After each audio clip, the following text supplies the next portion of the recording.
quando nós dizemos que as coisas estão melhorando e podem melhorar, nós estamos falando num PIB, num potencial de 3% ao ano. Um pouco menos até. Pouco menos até. Bom, isso significa que nós levaríamos algo como 25 a 30 anos para dobrar a renda atual, verdade. Que é de uma sociedade, como você diz, pobre, que não consegue pôr um tostão. Então, quer dizer, nós podemos ser moderadamente otimistas no curto prazo, mas não temos a mais remota ideia a respeito do médio. Não é verdade? A não ser a indústria, que você insistiu bem. Mas eu também não sei o que faz com a indústria. Tá? Porque a indústria no mundo todo está mudando, certo? Já não é a mesma indústria de coisas, tem outra. Mas o que eu digo é o seguinte, eu gosto de ter essa posição. Olha, o Brasil é um país medíocre. Isso nós temos que reconhecer olhando para a sociedade. Certo? Não tem... Você pode ter vários... Olhando, por exemplo, os discursos no Congresso. Eu me lembro o Serra me dizer, toda uma vez que teve uma eleição para o Congresso, animado, alguém falou, Mendonça, vai ser bem a mesma coisa. Porque o Congresso reflete a sociedade, isso é a mesma.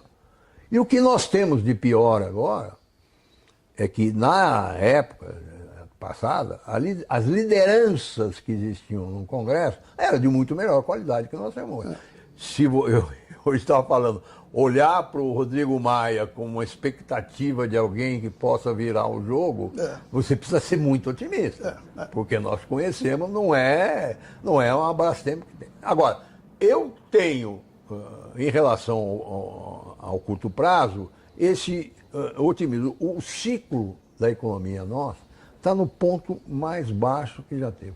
E a economia, uma das características da economia brasileira, que vem da sociedade, é que é uma economia muito cíclica, certo? Porque ela não corrige as deficiências que tem. Então, por exemplo, eu olho hoje, nós sabemos o seguinte, qualquer fonte de crescimento mais expressivo terá que vir de investimento de fora, certo? Aí você vai para o conta corrente e você vê que o nosso déficit em conta corrente hoje é 0,7% do PIB.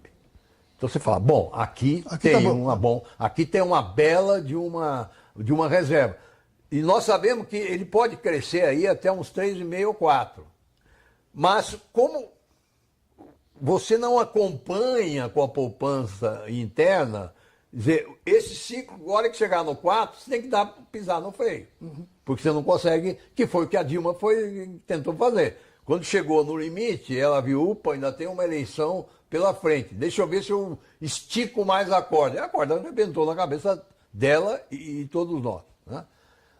Então, vou dizer assim, eu acho que, se eu tiver certo com a Previdência, olhando de 3, 4, 5 anos para frente, o Brasil pode até repetir um pouco, menos fraco, o ciclo do Lula. No ciclo do Lula mesmo, o Brasil cresceu quase 4,5% ao ano. Né? Só que ele cresceu porque a recessão anterior tinha dado um espaço de conta corrente para ele poder crescer. E a China estava crescendo mais. E a China estava crescendo mais, não tenha dúvida. Nós não temos agora a China, né? Embora tenha efeito ainda, você vê, vai acontecer com carne de porco exportada, mas não é. Mas é muito mais limitada do que foi com o minério de ferro, aquele negócio todo. Então, o que acontece? Só que, se não fizer alguma coisa e que acompanhe esse ciclo para poder perenizá-lo, nós vamos o ovo da galinha, o voo da galinha de novo. Certo? E aí como é que. Aí fica medíocre, porque eu cresço 3, 3,5 por 4, 5 anos, depois por 2 ou 3 eu sou obrigado a crescer 1,5, para de novo poder crescer. Na média vai crescer 2 e pouco, que é o que nós temos pela frente, se você não mudar a sociedade. Certo? Nós temos um problema que não é de gestão da economia, é um problema estrutural da sociedade que a gente tem. Eu estou dizendo uma armadilha. Como é que se sai... Da armadilha da renda média. E depois numa sociedade em que nós ficamos para trás na questão da educação. As coisas não estão melhorando a educação, talvez num segmento mais margem, urbano, aquele negócio todo. Mas na média, nós continuamos com a mesma deficiência. Certo? E você tem uma classe política que ela não age se você não tiver o precipício. O Fernando Henrique foi o político único que entendeu o precipício da hiperinflação. Nós estávamos num precipício de hiperinflação. Certo? Porque o salário era mensal, depois passou a ser quinzenal, aí tinha que ser semanal, daqui a pouco você tinha que fazer todo dia. E o Fernando Henrique que falou, nós estamos indo para o precipício. Certo? Com a vantagem de que aquele precipício pegava 80% da sociedade. Não pegava os 20% que tinham overnight, aquele negócio todo, que até ganhava renda em cima disso. Mas os 80%, o problema era esse. Então foi mais fácil para ele, tendo um instrumento de solução, ganhar o apoio da sociedade. Mas isso durou 4 anos. Teve como assustar o Congresso. Teve, e o próprio Congresso. Né? Até porque depois a credibilidade do Fernando Henrique foi para o céu e ninguém mexia nele, e o Congresso sabia disso. Mas você vê que durou 4 anos. Porque quando a inflação deixou de assustar e o crescimento passou a ser naturalmente a grande demanda, ele desagou. Certo? Agora é pior ainda porque a inflação realmente desapareceu da vida das pessoas. Certo? Não, e a inflação e a hiperinflação era uma coisa sentida no bolso no momento. No momento. A Previdência, ela não mexe com o seu bolso. O cara não entende. E aí depende do quê? Depende de uma classe política que faz a intermediação com a sociedade, e essa classe política tem uma capacidade de entender os problemas e as soluções maior. Não temos isso mais também. Então, quer dizer o seguinte, chega-se quase a um pessimismo total em relação ao Brasil, principalmente quando você pega esse pessoal do mercado financeiro que ainda tem grandes expectativas em relação ao Brasil. Certo?